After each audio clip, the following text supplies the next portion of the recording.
If you thought the Crossroads modifiers in Year 7 Season 1 of the Division 2 couldn't get any deeper, think again. In our last video, we broke down the fundamentals, explaining how the new global modifier Hardcore interacts with powerful active modifiers like Broken Link, Assault Link, Security Link, Tech Link, and Target-Rich Environment. If you missed that breakdown, don't worry, we've got you covered with a link to that video in the description. Today, we're taking a step further and diving into the other half of the equation, passive modifiers.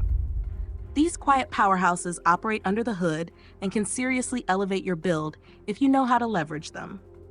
Each passive modifier is directly tied to your attribute tiers, Firearms, Stamina, and Electronics. These tiers rise based on your equipped cores and combat actions, and once you reach the required tier threshold, these bonuses kick in automatically, but fall below the requirement, and they vanish just as quickly. Let's start with Loaded Up. This one is a crit lover's dream. If you're maxed out in Firearms, 25% of your critical hit chance is converted into critical hit damage. It's a great way to stack insane burst potential without completely overhauling your setup.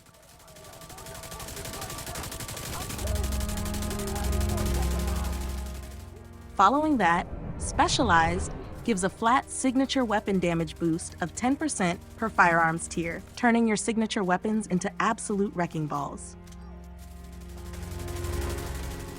For those of you leaning tankier, Extra Padding gives 5% protection from elites for every blue core, perfect for those missions crawling with yellow bar bosses. Pair that with Safety First, which grants 7.5% hazard protection per stamina tier, and you're a walking fortress. Skill users haven't been left out either. Hands On is a serious win if you're maxed in Electronics. 50% of your skill haste gets converted into skill damage.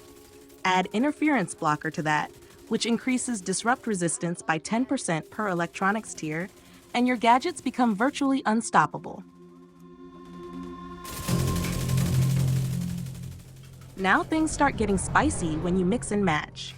If you've got at least Tier 3 in both Firearms and Stamina, the best kind of defense gives you a boost in headshot damage based on your total armor, 2.5% for every 100k.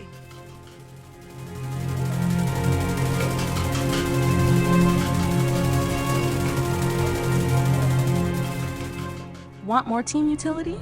Then Supportive is your go-to, increasing both incoming and outgoing repairs by 25% when you meet the Tier 3 threshold in Stamina and Electronics. Still hungry for more synergy? Tech Upgrades takes your critical hit damage value and turns 25% of it into added skill duration when you've hit Tier 3 in both Firearms and Electronics. For the absolute grinders out there, Multitasker is your crown jewel. Hit Tier 5 in all 3 attributes, and you're rewarded with plus 7.5% weapon damage, an 85k max armor boost, and plus 1 skill tier. It's like hitting the jackpot just by playing smart and building well. Finally, we've got a tier a day, which might not sound flashy at first, but every attribute tier gives you plus 10% max health. It adds up quickly and becomes a nice blanket bonus across any playstyle. What makes these passive modifiers so powerful is how they silently shift your gameplay from good to elite. They're not flashy like the active modifiers, but they reward thoughtful builds and encourage synergy between cores.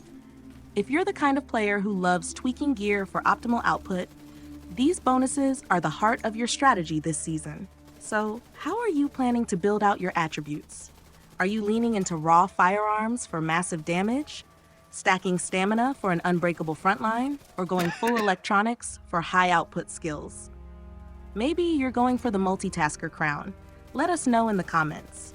Your feedback helps fuel this community, and we'd love to hear how you're using these new modifiers in your loadouts.